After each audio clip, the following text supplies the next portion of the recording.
shocking Bills news incoming. This could get very, very wild and very, very interesting based on how it goes. So let's talk about it all right here. Hello, everybody. Welcome to Bills Digest. I'm your host, Anthony Senicar, and it is off-season time, so tons of trade rumors and tons of free agency signings go around, but there's only one issue. 72% of you guys who are watching this video right now are not subscribed to the channel. Subscribe, join the army here at Bills Digest to stay in touch all off-season with all your latest Bills news, because we got you guys covered from now until in September. So subscribe, stay in touch, stay informed, and join the army.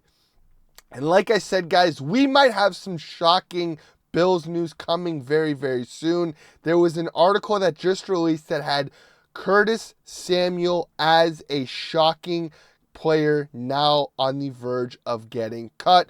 Diving deeper into this article, it stated is Samuel had 30 receptions this season, who ranked second amongst receivers in the Bills for 2024. This could leave Samuel, who signed a 3-year deal worth up to $24 million last offseason, could be on the chopping block. While having Samuel as a fifth option would be great, paying him $8 million to be the fifth receiver is far too expensive.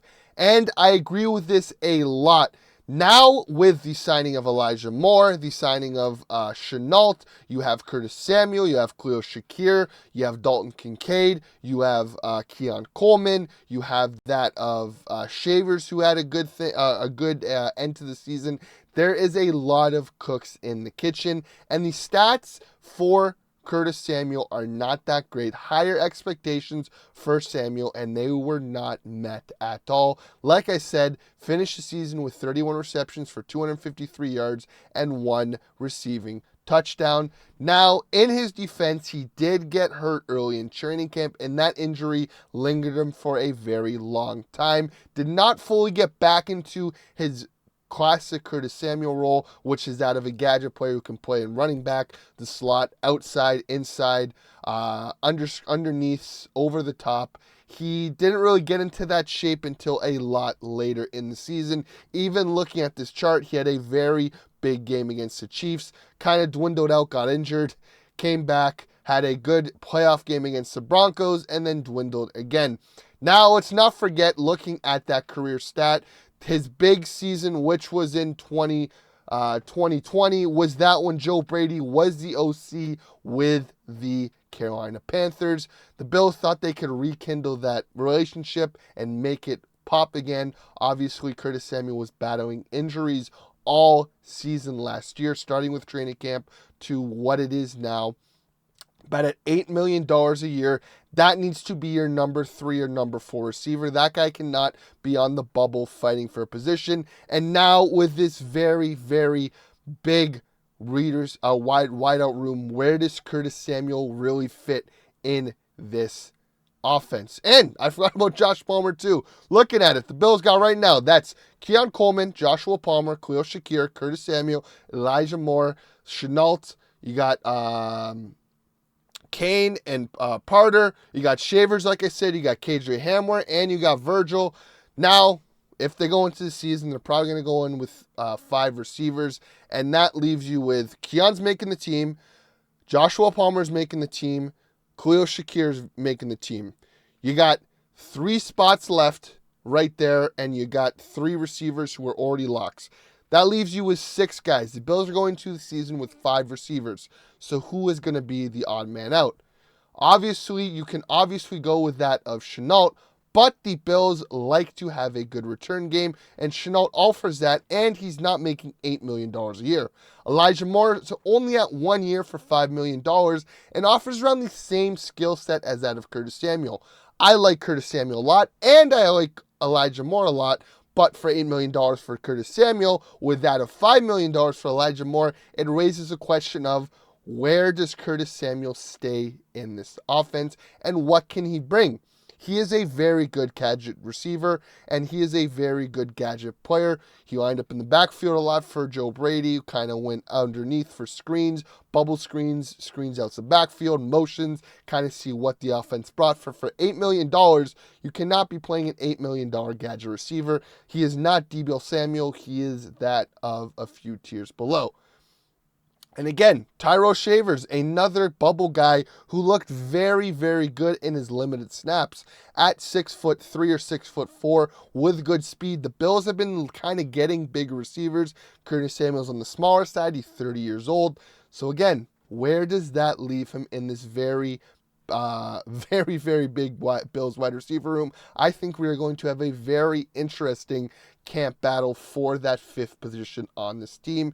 And again, like I said, looking at the cap space or the cap hit, he is due for a $9 million cap hit. The Bills can get out of him next off season with a dead cap hit of, I believe, only $3 million, but it's past the time to cut him.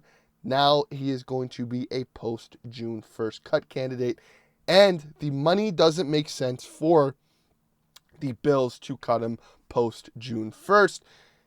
They only save $500,000 if they cut him post-June 1st, which again, if it's going to be a training camp battle, which is going to be $500,000, you keep him on the team, and you live with it. Obviously, Shavers will get sent to a practice squad or Chenault, and you keep him on because his cap savings is not that much. But something very interesting here that I found while doing research is they can save $7.4 million if they trade him post-June 1st. This camp battle is going to come down to that fifth and fourth receiver spot. And if Curtis Samuel has a good camp, he is going to be on this team. But if he does not, he is not going to get cut. He will get traded for that cap relief of almost $7 million. Brandon Beane did just strategically when he made this contract to say, listen, I'm not going to cut you. I'm going to trade you, and I'm going to get some sort of value for him. Curtis Samuel is a well-known entity in this league, a well-known gadget player, and they will be a team that will give up a 7th or 6th round pick for Curtis Samuel if he does not have a good camp showing and if he does not fit into this Bills locker room. A team to look out for is that of the New York Giants, who have a history with Brandon Beane. Obviously, Joe Shane as the general manager there. You got Brian Daboll, the former OC of the Buffalo Bills, as the head coach there.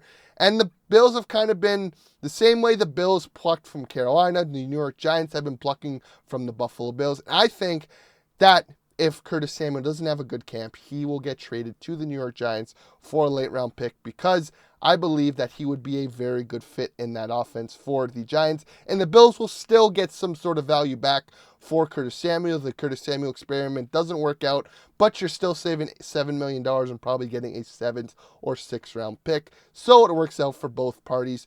But again, it is going to be a very interesting camp battle to see who gets that 5th receiver position. Is it going to be Curtis Samuel? Is it going to be Tyrell Shavers? Is it going to be Chenault? Is it going to be Elijah Moore? Or is it going to be someone who we're not even talking about right now? We will see what happens come camp battle. The best part of camp battles is someone always comes out and surprises a lot. Let's not forget, Khalil Shakir was in the same position a few years ago. Guys were saying, how is he going to fit into a receiver room with Gabe Davis, with Stephon Diggs, with Cole Beasley, with John Brown, with all these guys? Shakir stays on and becomes one of the best slot receivers in the league. So let's see what comes out of this camp battle. We love camp battles here at Bills Digest, and this is one that you guys should be paying attention to. But again, let me know your thoughts below, guys. Do you guys think Curtis Samuel will be on the Bills opening day roster this year, or do you believe that he will not be on this roster and he is not going to make it out of camp and he is going to be the odd man out in this big receiver core? I want to hear your guys' thoughts below because that's one of my favorite things is to see what your guys' opinion are.